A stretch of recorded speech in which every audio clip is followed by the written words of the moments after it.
What's up, YouTube?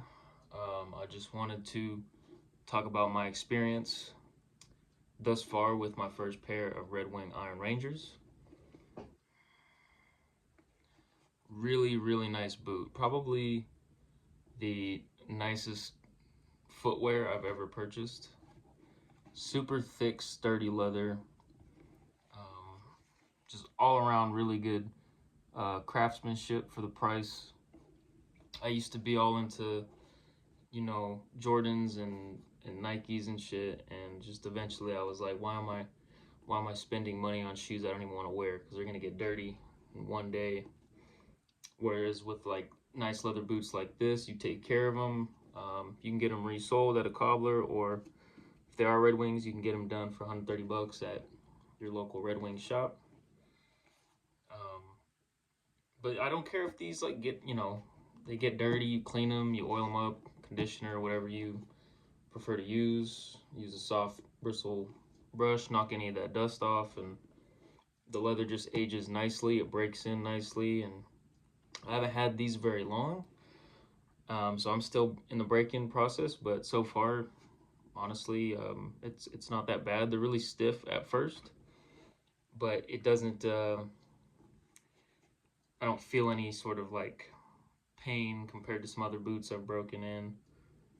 It's more so just the stiffness, which with some conditioner, oil, and just regular wear over time, I'm sure these will break in great, especially with thick leather and cork that you're standing on. I believe they got a Goodyear welt. The stitching kind of ends right here on top. I'm not a boot expert, but and then you got your nailed in heel, Vibram sole, mini lugs. Just a really, really pretty boot. You can see that the stitching, I believe it's chain stitching with wax on it or something. It's got like a shine along the stitch lines, but and it's got a gusseted tongue right beneath the third eyelet.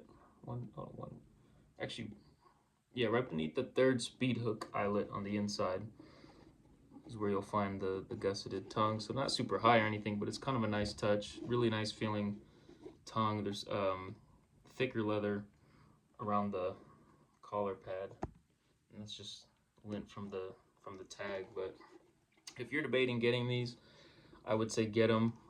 Right now they're $349 plus tax. I want to say it was like $377, so definitely not cheap.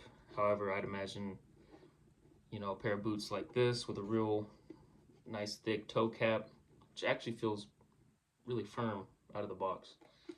I'd imagine these will last you at least 3 to 5 years with regular wear. I mean, maybe in that time frame, 3 to 5 years, if your upper's still good, you could get them resold, or just depending on what you're doing with them. I don't plan on using these for anything crazy, like you might with some like mock toe Thorogoods or your Danners or whatever brand you like to rock when you're doing physical labor, or the work line of Red Wings. But really pretty boot. Feels like it'll break in great. They're not cheap, but they're not as expensive as your whites and Knicks boots, and they just have a really awesome heritage feel. As soon as I tried these on in person, I was immediately sold. I was just like, oh my god, these are gonna break in like amazing. But only other thing I'll say is these are an 8.5 regular. Normally I like 9 or 9.5 with just kind of other standard sized boots. These do run long. They don't run super wide around the arch of your foot right here in the middle, but with this kind of super rounded, longer end here, it does give you some extra width right here, right where like kind of the ball of your foot is, or that widest part of my foot at least. So even though they're not a wide size, it seems like it'll break in nicely, and even though they're a snugger fit, it's not like uncomfortable like some other boots, especially when you're stepping down hard and kind of in like a crouched position.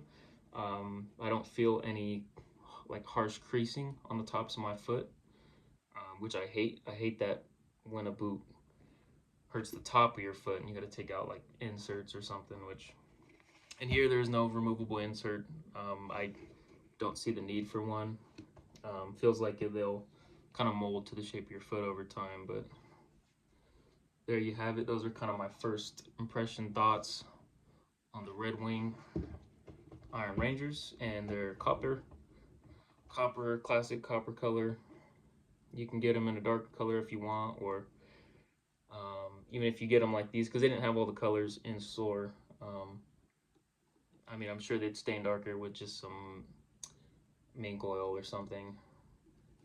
I kind of like the stain of mink oil on some boots. I'm not sure yet if I'd want to do that to these.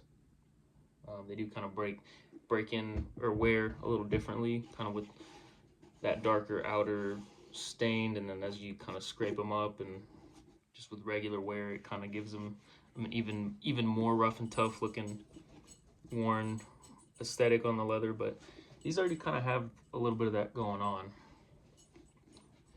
where they're like lighter spots and darker spots, super malleable, but not malleable yet, but I would say you can feel like the oils worked into it, and because it's still stiff, so I would say just the tongue is right now malleable, but it feels like though if you really wanted to, you could work in some product and make these feel, you know, more malleable, but then you risk more wrinkles and creasing. But anyways, hope you have an amazing day. I'm gonna keep rocking these boots.